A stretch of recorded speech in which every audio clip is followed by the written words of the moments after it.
Hello guys मु आज पहुँच जाइए भंजनगर सहर ठारू 8 किलोमीटर दूर में अवस्थित कुलाड़ भंजगढ़ भाव परिचित कुलाड़ एठारे भंज राजा निर्मित अनेक कीर्तिराजी रही जगन्नाथ मंदिर एक अनन्य निदर्शन भंज वंशर शेष राजा कृष्णचंद्र भंजों द्वारा यह मंदिर कार्य संपादन होता। तो आसतु बुली देखिए guys. I am Venugopal and welcome back again to my YouTube channel Venugopal vlog.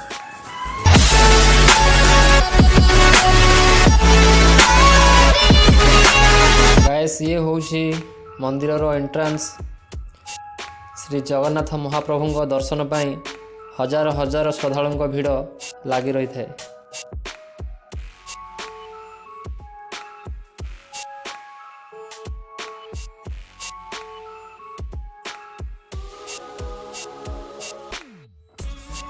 आसतु मंदिर भितर जावा।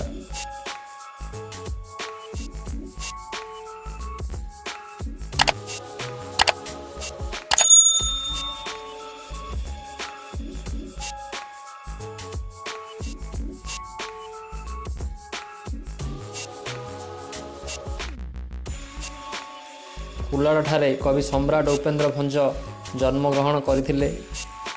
एही जगन्नाथ मंदिर भंज वंशर शेष राजा कृष्णचंद्र भंजों द्वारा एही मंदिर स्थापन करा जायतिला।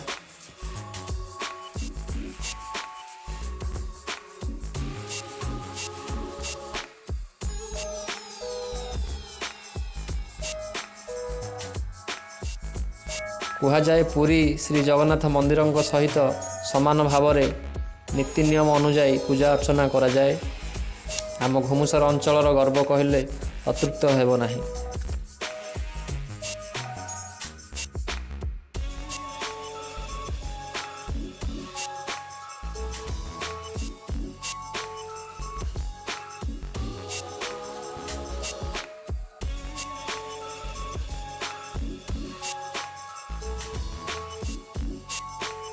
प्राय 300 वर्षर पुराणा ऐतिह्य मंदिर और सुंदर परिवेश पर्यटक मानू आकृष्ट करिथाए।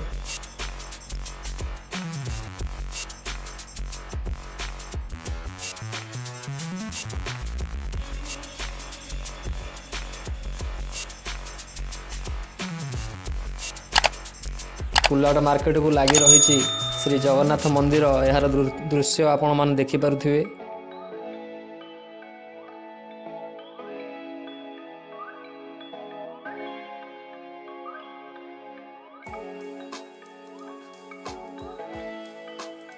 ठीक लेफ्ट साइड रे गोटे रास्ता अच्छी जहाँकि भंज राजा इष्ट देवी माँ व्याघ्र देवी मंदिर को रास्ता अच्छी।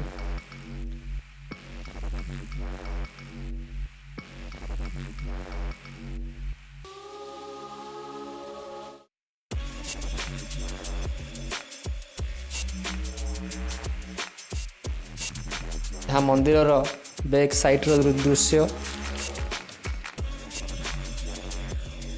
मंदिर पछ साइड रे शिशु उद्यान पार्क गोटे अच्छी आपण माने आसिले बुली देखि पारिबे। पार्क बंद रही 3टा बेले ओपन हब।